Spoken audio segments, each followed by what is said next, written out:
ಬಾಗಲಕೋಟೆ ಜಿಲ್ಲೆಯಲ್ಲಿ ಅತಿ ಹೆಚ್ಚಾಗಿ ಕಬ್ಬನ್ನು ಬೆಳೀತಾರೆ. ಆದರೆ ಕಬ್ಬು ಕಟಾವಿಗೆ ಬಂದಾಗ ಸಾಕಷ್ಟು ಸಮಸ್ಯೆಗಳುಂಟಾಗ್ತವೆ. ಈ ನೆಲೆಯಲ್ಲಿ ಕರ್ನಾಟಕದವರು ಕಬ್ಬಿನ ಕಟಾವು ಮಾಡಲಿಕ್ಕೆ ಹಿಂದೆ ನೋಡ್ತಾರೆ ಅನ್ನುವಂಥದ್ದು ಕೂಡ ಸಾಕಷ್ಟು ಜನರು ಕಾರ್ಮಿಕರು ಸಿಕ್ಕೋದಿಲ್ಲ. ಹಾಗಾಗಿ ಏನು ಒಂದು ಪದ್ಧತಿ ಇದೆ, ನಮ್ಮಲ್ಲಿ ಇದ್ದಂಥ ಎಲ್ಲ ಒಂದು ಕಬ್ಬು ಬೆಳೆಗಾರರು ಏನು ಮಾಡ್ತಾರೆ, ಅಡ್ವಾನ್ಸ್ ದುಡ್ಡು ಕೊಟ್ಟು ಮಹಾರಾಷ್ಟ್ರದಿಂದ ಕಬ್ಬಿನ ಗ್ಯಾಂಗ್ಗಳನ್ನು ತರ್ತಾರೆ. ತಂದು ಇಲ್ಲಿ ಏನು ಕಬ್ಬಿನ ಸೀಸನ್ ಇರುವಾಗ ಸಾಕಷ್ಟು ಆಯಾ ಹೊಲದಲ್ಲಿ ಟೆಂಟ್ಗಳನ್ನು ಹಾಕೋದ್ರ ಮುಖಾಂತರ ನಗರ ಪ್ರದೇಶದಲ್ಲಿ ಏನು ಕೆಲವು ಖಾಲಿ ಜಾಗ ಇರತಕ್ಕಂಥ ಜಾಗದಲ್ಲಿ ಒಂದು ಟೆಂಟ್ ಹಾಕೋದ್ರ ಮುಖಾಂತರ ಅವರು ವಾಸ್ತವ್ಯವನ್ನು ಹೂಡ್ತಾರೆ. ಏನು ಹಗಲೊತ್ತು ಯಾವ ಒಂದು ಕಬ್ಬು ಕಟಾವಿಗೆ ಹೋಗ್ತಾರೆ, ಕಬ್ಬು ಕಟಾವು ಮಾಡ್ತಾ ಇರ್ತಾರೆ. ರಾತ್ರಿ ಹೊತ್ತಲ್ಲಿ ಕೆಲವೊಬ್ಬರು ಕಳ್ಳತನ ಮಾಡೋದಕ್ಕೆ ಮುಂದಾಗ್ತಾರೆ. ಈ ನಿಟ್ಟಿನಲ್ಲಿ ಜಿಲ್ಲಾದ್ಯಂತ ಈಗಾಗಲೇ 60ರಿಂದ 70 ಸಾವಿರ ಜನರು ಮಹಾರಾಷ್ಟ್ರದಿಂದ ಕರ್ನಾಟಕಕ್ಕೆ ಕಬ್ಬು ಕಟಾವು ಮಾಡೋಕ್ಕೆ ಬರ್ತಾರೆ. ಆದರೆ ಅದರಲ್ಲಿ ಯಾರು ಎಲ್ಲಿಂದ ಬಂದರು ಅನ್ನುವಂಥದ್ದು ಕೂಡ ಯಾವುದೇ ಮಾಹಿತಿ ಕೂಡ ಇರೋದಿಲ್ಲ. ಹಾಗಾಗಿ ಏನು ರೈತರಿಗೆ ಕಬ್ಬು ಕಟಾವು ಆದರೆ ಸಾಕು ಅನ್ನುವಂಥ ಮಟ್ಟದಲ್ಲಿ ಕಾರ್ಮಿಕರನ್ನು ಕರೆತಂದು ಅವರಿಗೆ ಲಕ್ಷಾಂತರ ರೂಪಾಯಿಯನ್ನು ಕೊಟ್ಟು ಇಲ್ಲಿ ಕಬ್ಬು ಕಟಾವಿಗೆ ತಂದಿಡ್ತಾರೆ. ಈ ನಿಟ್ಟಿನಲ್ಲಿ ಈಗಾಗಲೇ ಜಿಲ್ಲಾದ್ಯಂತ ಸಾಕಷ್ಟು ಕಳ್ಳತನಗಳು ನಡೆದಿವೆ. ಈ ಕಳ್ಳತನ ನಡೆದಿದ್ದು ಈಗಾಗಲೇ ಏನು ಜಿಲ್ಲಾ ಪೊಲೀಸ್ ವರಿಷ್ಠಾಧಿಕಾರಿಗಳು ಕೂಡ ಈಗಾಗಲೇ ಕೆಲವರನ್ನು ಬಂಧಿಸಿ ವಿಚಾರಣೆ ಮಾಡಿ ಅವರು ಏನು ಕಳ್ಳತನ ಮಾಡಿದಂಥ ವಸ್ತುಗಳಾಗಲಿ ಹಣವನ್ನು ಈಗಾಗಲೇ ವಶಪಡಿಸಿಕೊಂಡಿದ್ದಾರೆ. ಅದೇ ರೀತಿ ಒಟ್ಟಾರೆಯಾಗಿ ಎಷ್ಟು ಜನ ಮಹಾರಾಷ್ಟ್ರದಿಂದ ಬರ್ತಾರೆ ಅಷ್ಟರನ್ನು ಬಂಧಿಸಬೇಕನ್ನುವಂಥದ್ದೇ, ಬಂಧಿಸಿ ವಿಚಾರಣೆ ಮಾಡಿ ಎಲ್ಲೆಲ್ಲಿ ಕಳ್ಳತನ ಆಗ್ತಾಯಿವೆ ಅವುಗಳನ್ನು ಏನು ಒಂದು ಕಣ್ಣು ಇಡಬೇಕು ಅನ್ನುವಂಥದ್ದೇ ಸಾರ್ವಜನಿಕರ ಒತ್ತಾಯವಾಗಿದೆ. ಈ ನಿಟ್ಟಿನಲ್ಲಿ ಮಾತನಾಡೋದಕ್ಕೆ ನಮ್ಮ ಜೊತೆಗೊಬ್ಬರು ಕಬ್ಬು ಬೆಳೆಗಾರರಿದ್ದಾರೆ, ಅವ್ರನ್ನ ಮಾತಾಡಿಸಿ ತಿಳಿಯೋಣ. ಸರ್ ನಮಸ್ಕಾರ. ಇವತ್ತಿನ ದಿವಸ ಸಾಕಷ್ಟು ಮಹಾರಾಷ್ಟ್ರದಿಂದ ಕಬ್ಬು ಕಟಾವು ಮಾಡೋಕ್ಕೆ ಅಡ್ವಾನ್ಸ್ ದುಡ್ಡು ಕೊಟ್ಟು ಕರ್ಕೊಂಡು ಬರ್ತಾರೆ. ಕರ್ಕೊಂಡು ಬಂದು ಅವ್ರು ಹೊಲದಾಗ ಟೆಂಟ್ ಹಾಕಿ ಅವ್ರಿಗೆ ಊಟ ವಸತಿ ಅಂತ ಕೊಡ್ತಾರೆ. ಹಗಲೊತ್ತಿನಲ್ಲಿ ಕಬ್ಬು ಕಡ್ದು ರಾತ್ರಿ ಒಂದು ಏನು ಕಳ್ಳತನ ಕೇಳಿತಾರೆ. ಇದಕ್ಕೇನು ಹೇಳ್ತೀರಿ? ಅವ್ರನ್ನ ಏನಿಲ್ಲ, ಯಾರು ಅಲ್ಲಿ ಹಂಗೆ ಹೋಗ್ತಾರ ಪೊಲೀಸರು ಗಮನ ಇಡಬೇಕು. ಯಾಕಂದ್ರೆ ಇಲ್ಲಿ ಲೋಕಲ್ ಜನ ಎಲ್ಲಿಂದ ಬರ್ತಿರ್ತಾರೆ ಹೋಗ್ತಿರ್ತಾರೆ, ಅವ್ರನ್ನೆಲ್ಲ ಎನ್ಕ್ವೈರಿ ಮಾಡ್ತಾರೆ. ನಮಗೆ ಗೊತ್ತಿದೆ, ಎಲ್ಲ ಕ್ರಾಸ್ಗಲ್ಲಿ ಪೊಲೀಸರು ನಿಂತಿರ್ತಾರೆ, ಎಲ್ಲಿಂದ ಬಂದ್ರಿ ಏನಂತ ಎಲ್ಲ ಕೇಳ್ತಿರ್ತಾರೆ. ಈ ಒಳದಾರಿ ಏನಿದಾವಲ್ಲ ಅವ್ರಿಗೆ ಗೊತ್ತಿರಂಗಿಲ್ಲ. ಅವನು ಸ್ವಲ್ಪ ಗಮನ ಇಟ್ಟು SP ಅವ್ರ ಗಮನಕ್ಕೆ ತೊಗೊಂಡ್ಬಿಟ್ಟು ಅವ್ರನ್ನ ಯಾರಿದ್ದಾರೆ ಕ್ರಮ ತಗೋಬೇಕು, ಅವ್ರ ಮೇಲೆ ಆ್ಯಕ್ಷನ್ ತಗೋಬೇಕಂತೇಳಿ ನಾವು ಕೇಳ್ಕೊತಾ ಇದ್ದೀವಿ.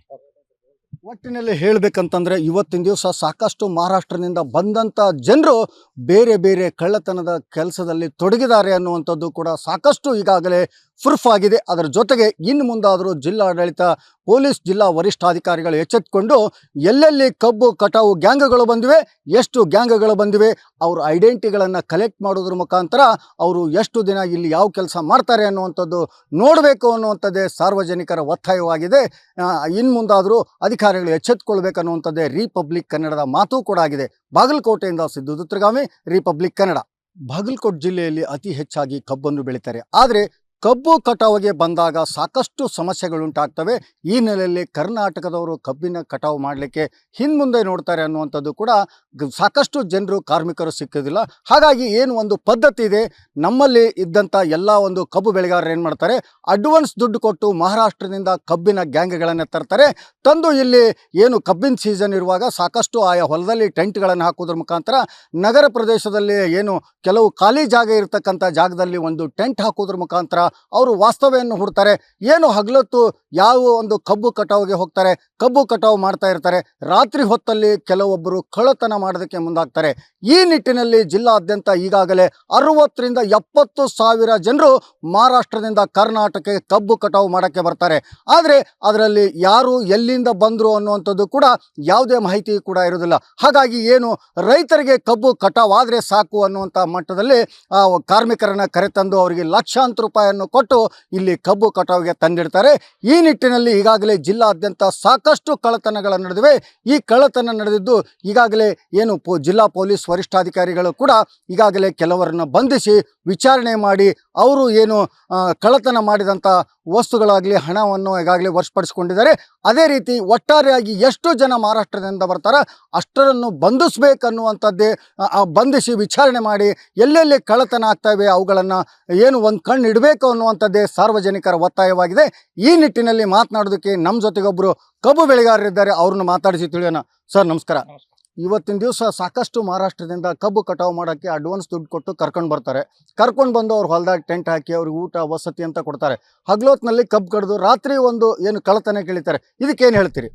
ಅವ್ರನ್ನ ಏನಿಲ್ಲ ಯಾರು ಅಲ್ಲಿ ಹಂಗೆ ಹೋಗ್ತಾರ ಪೊಲೀಸರು ಗಮನ ಇಡಬೇಕು. ಯಾಕಂದ್ರೆ ಇಲ್ಲಿ ಲೋಕಲ್ ಜನ ಎಲ್ಲಿಂದ ಬರ್ತಿರ್ತಾರೆ ಹೋಗ್ತಿರ್ತಾರೆ ಅವ್ರನ್ನೆಲ್ಲ ಎನ್ಕ್ವೈರಿ ಮಾಡ್ತಾರೆ. ನಮಗೆ ಗೊತ್ತಿದೆ ಎಲ್ಲ ಕ್ರಾಸ್ಗಳಲ್ಲಿ ಪೊಲೀಸರು ನಿಂತಿರ್ತಾರೆ, ಎಲ್ಲಿಂದ ಬಂದ್ರಿ ಏನಂತ ಎಲ್ಲ ಕೇಳ್ತಿರ್ತಾರೆ. ಈ ಒಳದಾರಿ ಏನಿದಾವಲ್ಲ ಅವ್ರಿಗೆ ಗೊತ್ತಿರಂಗಿಲ್ಲ.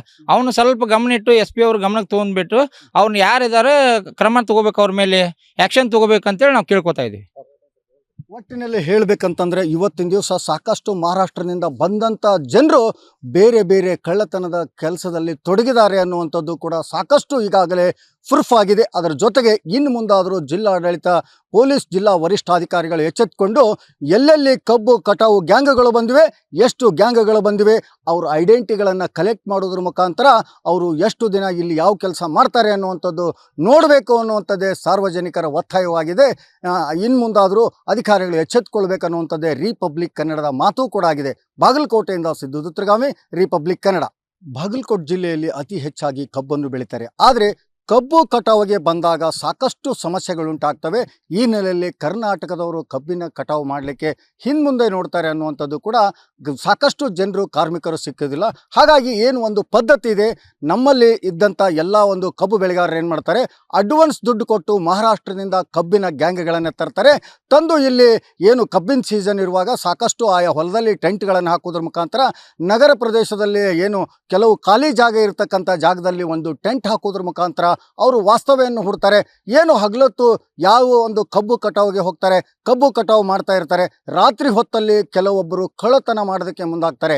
ಈ ನಿಟ್ಟಿನಲ್ಲಿ ಜಿಲ್ಲಾದ್ಯಂತ ಈಗಾಗಲೇ 60ರಿಂದ 70 ಸಾವಿರ ಜನರು ಮಹಾರಾಷ್ಟ್ರದಿಂದ ಕರ್ನಾಟಕಕ್ಕೆ ಕಬ್ಬು ಕಟಾವು ಮಾಡೋಕ್ಕೆ ಬರ್ತಾರೆ. ಆದರೆ ಅದರಲ್ಲಿ ಯಾರು ಎಲ್ಲಿಂದ ಬಂದರು ಅನ್ನುವಂಥದ್ದು ಕೂಡ ಯಾವುದೇ ಮಾಹಿತಿ ಕೂಡ ಇರೋದಿಲ್ಲ. ಹಾಗಾಗಿ ಏನು ರೈತರಿಗೆ ಕಬ್ಬು ಕಟಾವಾದರೆ ಸಾಕು ಅನ್ನುವಂಥ ಮಟ್ಟದಲ್ಲಿ ಕಾರ್ಮಿಕರನ್ನು ಕರೆತಂದು ಅವರಿಗೆ ಲಕ್ಷಾಂತರ ರೂಪಾಯಿಯನ್ನು ಕೊಟ್ಟು ಇಲ್ಲಿ ಕಬ್ಬು ಕಟಾವಿಗೆ ತಂದಿಡ್ತಾರೆ. ಈ ನಿಟ್ಟಿನಲ್ಲಿ ಈಗಾಗಲೇ ಜಿಲ್ಲಾದ್ಯಂತ ಸಾಕಷ್ಟು ಕಳ್ಳತನಗಳು ನಡೆದಿವೆ.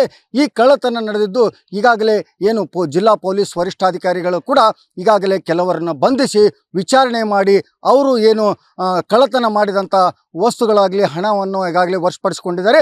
ಅದೇ ರೀತಿ ಒಟ್ಟಾರೆಯಾಗಿ ಎಷ್ಟು ಜನ ಮಹಾರಾಷ್ಟ್ರದಿಂದ ಬರ್ತಾರೆ ಅಷ್ಟರನ್ನು ಬಂಧಿಸಬೇಕನ್ನುವಂಥದ್ದೇ, ಬಂಧಿಸಿ ವಿಚಾರಣೆ ಮಾಡಿ ಎಲ್ಲೆಲ್ಲಿ ಕಳ್ಳತನ ಆಗ್ತಾಯಿವೆ ಅವುಗಳನ್ನು ಏನು ಒಂದು ಕಣ್ಣು ಇಡಬೇಕು ಅನ್ನುವಂಥದ್ದೇ ಸಾರ್ವಜನಿಕರ ಒತ್ತಾಯವಾಗಿದೆ.